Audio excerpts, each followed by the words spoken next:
Welcome to அம்மாஸ் குட்டி kitchen. இன்னைக்கு என்னம்மா செய்ய போறீங்க? இன்னைக்கு சேமியாவை வச்சு சூப்பரான ஒரு ஸ்வீட்டு பண்ண போகிறேன். வா எப்படி பண்ணுறதுன்னு சொல்கிறேன். ஃபஸ்ட்டு ஒரு கடாய் எடுத்துக்கணும். 2 டேபிள் ஸ்பூன் கார்ன்ஃப்ளவர் மாவு போட்டுக்கணும். 2 டம்ளர் காய்ச்சின பால் எடுத்துக்கணும். ஃபஸ்ட்டு 1 டம்ளர் பால் மட்டும் ஊற்றி கார்ன்ஃப்ளவர் மாவை கரைச்சிக்கணும். ஸ்டவ் ஆன் பண்ணவே இல்லை? இப்போ ஆன் பண்ணக்கூடாது, நல்லா கட்டி இல்லாமல் கரைச்சி விட்டுட்டு தான் ஆன் பண்ணணும்.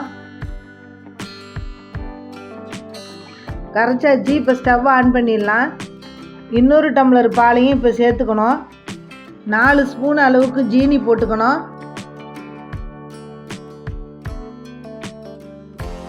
இது கூட 1/2 ஸ்பூன் ஏலக்காய் பவுடர் போட்டு லோ ஃப்ளேம்லேயே வச்சு கைவிடாமல் கிளறிக்கிட்டே இருக்கணும். எவ்வளோ நேரத்துக்கு கிளறணும்? நல்லா கிரீம் கன்சிஸ்டன்சி வர வரைக்கும் கிளறிக்கிட்டே இருக்கணும். கிளற பாருங்கள், திக்காகிக்கிட்டே இருக்குது. நடுவில் எங்கேயும் விட்டுட்டு போயிடக்கூடாது, அடி பிடிச்சிரும். இதை மாதிரி கைவிடாமல் கிளறிக்கிட்டே இருங்க. பாருங்கள், இந்த கன்சிஸ்டன்சிக்கு வந்தோடனே ஆஃப் பண்ணிடலாம் ஸ்டவ்வை. இப்படி எடுத்தால் க்ரீம் மாதிரி கொட்டணும். அடுத்தது என்னம்மா போடணும்? ஸ்டவ்வை ஆஃப் பண்ணிவிட்டு 2 ஸ்பூன் நெய் விட்டு நல்லா கிண்டிக்கணும். இப்போ இதை எடுத்து ஓரமாக வச்சுக்கணும்.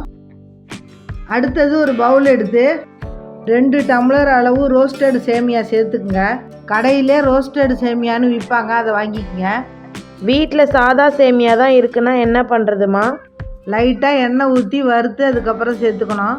இப்போ இந்த சேமியா முழுகிற அளவுக்கு வெதன்னு வெந்நீரை ஊற்றி ஒரு 2 நிமிஷம் ஊற வச்சு எடுத்துக்கணும். இப்போ இதில் உள்ள தண்ணியை ஃபில்டர் பண்ணிவிட்டு 2 ஸ்பூன் ஜீனி போட்டுக்கணும். இதை லைட்டாக மிக்ஸ் பண்ணி விட்டுக்குங்க. இது கூட 2 ஸ்பூன் நெய் விட்டுக்குங்க.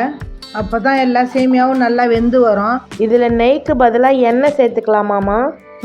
எண்ணெய் கூட சேர்த்துக்கலாம். ஆனால் எப்போவுமே ஸ்வீட்டு செய்யக்குள்ள நெய் சேர்த்துக்கிட்டா தான் ரொம்ப நல்லாயிருக்கும். இப்போ ஒரு பணியார கல் எடுத்து நெய்யை அப்ளை பண்ணிக்கோங்க. நம்ம ஊற வச்சுருக்கிற சேமியாவை எடுத்து அந்த ரவுண்டு ஷேப்லேயே அழகாக தட்டிக்கணும். நம்ம ஊற வச்சு எடுத்ததுனால தட்டுறதுக்கு ஈஸியாக இருக்குது பாருங்கள். அப்படியே அந்த பவுல் ஷேப்லேயே தட்டிக்கணும். ஓ, இந்த மாதிரி குழியாக தட்டிக்கணுமா? ஆமாம்.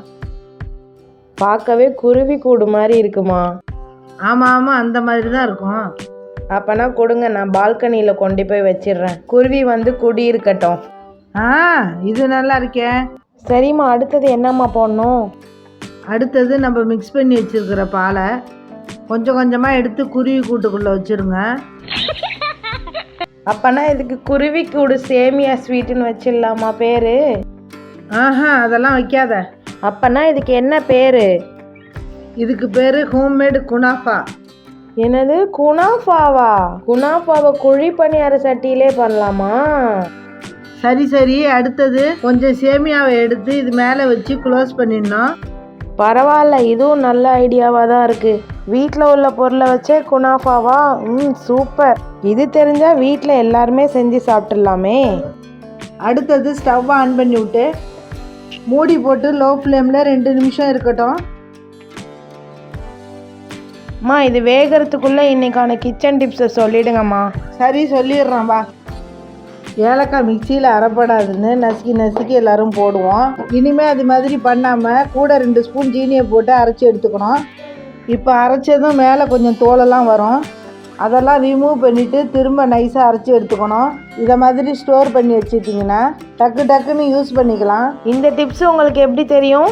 ஒரு 10-15 வருஷத்துக்கு முன்னாடி எங்கள் வாசிக்கு அக்கா எனக்கு இதை சொன்னாங்க. அதுலேருந்து நான் இப்படி தான் அரைச்சி வச்சு யூஸ் பண்ணிக்கிட்டு இருக்கேன். இப்போ 2 நிமிஷம் ஆயிடுச்சு, திருப்பி விட்டுக்கலாம். திருப்பி விட்டுட்டு இன்னொரு பக்கமும் 2 நிமிஷம் மூடி போட்டு வேக விடுங்க. இப்போ இன்னொரு பக்கமும் வெந்திருக்கும். ஓப்பன் பண்ணி ஒரு தட்டுக்கு மாற்றிடலாம். என்னம்மா, குருவி கூடெல்லாம் வெந்துருச்சா? சூப்பராக வெந்துருச்சு. சீக்கிரம் தட்டில் எடுத்து வைங்கம்மா, எப்படி வந்திருக்குன்னு பார்க்கலாம். எடுத்தாச்சு. இப்போ கட் பண்ணி பார்ப்போமா? வாவ், என்ன இப்படி க்ரீமியாக இருக்கு. இதை நீங்களும் கண்டிப்பாக ட்ரை பண்ணி பாருங்கள். அம்மாஸ் குட்டி கிச்சனுக்கு லைக் பண்ணுங்கள், ஷேர் பண்ணுங்கள், கமெண்ட் பண்ணுங்கள். மறக்காமல் சப்ஸ்கிரைப் பண்ணுங்கள். நன்றி, வணக்கம்.